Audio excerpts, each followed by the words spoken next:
নমস্কার বন্ধুরা, আশা করি সকলে ভালো আছেন। আমাদের সাফ কথা চ্যানেলে আপনাদের সকলকে স্বাগত।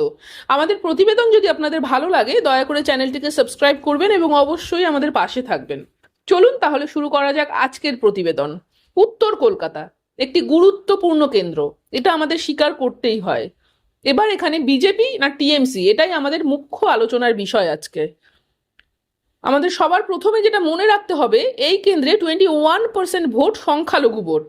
এটা কিন্তু গুরুত্বপূর্ণ একটি বিষয়। এবার কলকাতা উত্তর থেকে যদি আমরা ক্যান্ডিডেটদের দেখে নিই, তাহলে টিএমসি থেকে এখানে আছেন তৃণমূলের সুদীপ বন্দ্যোপাধ্যায়, বিজেপি থেকে ক্যান্ডিডেট হয়েছেন সদ্য তৃণমূল ছেড়ে যাওয়া তাপস রায়, এবং বাম কংগ্রেস জোট থেকে এখানে কংগ্রেস ক্যান্ডিডেট আছেন প্রদীপ ভট্টাচার্য। আমাদের যেটা প্রথম আলোচনায় উঠে আসে, মানে মনে রাখতেই হবে, যেটা আমাদের 2021-এ তৃণমূল 7টা বিধানসভায় জিতেছিল।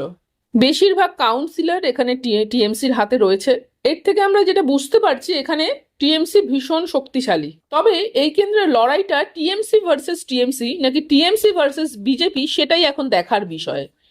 আমাদের যেটা ভুলে গেলে চলবে না, এখানে বাম কংগ্রেসের কিন্তু কিছু বাধা ধরা ভোট রয়েছে, যেটা বাম কংগ্রেসের দিকেই যাবে।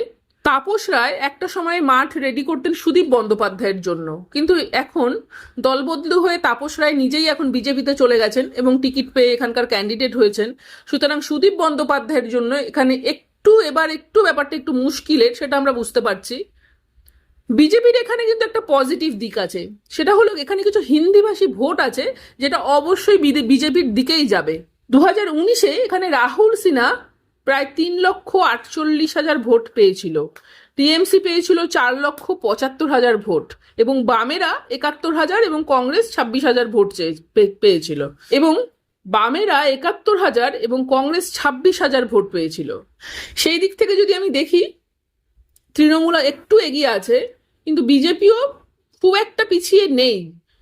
তবে এবার রাজনীতিতে অনেকটাই পরিবর্তন হয়েছে, বাম কংগ্রেস জোট এখন অনেকটাই শক্তিশালী। সেটা 2021-এর সাথে বা 2019-এর লোকসভার সাথে মেলালে চলবে না। এখন নরেন্দ্র মোদী নিজে এসে বাম কংগ্রেসের কথা বলছেন সভাতে। পরিসংখ্যানের দিক থেকে তৃণমূল অনেকটাই এগিয়ে থাকলেও লড়াইটা কিন্তু এবার অতটা সোজা হবে না। এবারে দেখার বিষয়, 4 জুন উত্তর কলকাতা থেকে আমরা কাকে দেখতে পাই, টিএমসি না বিজেপিকে। নমস্কার, অবশ্যই প্রতিবেদনটি ভালো লাগলে শেয়ার করবেন এবং আমাদের পাশে থাকবেন।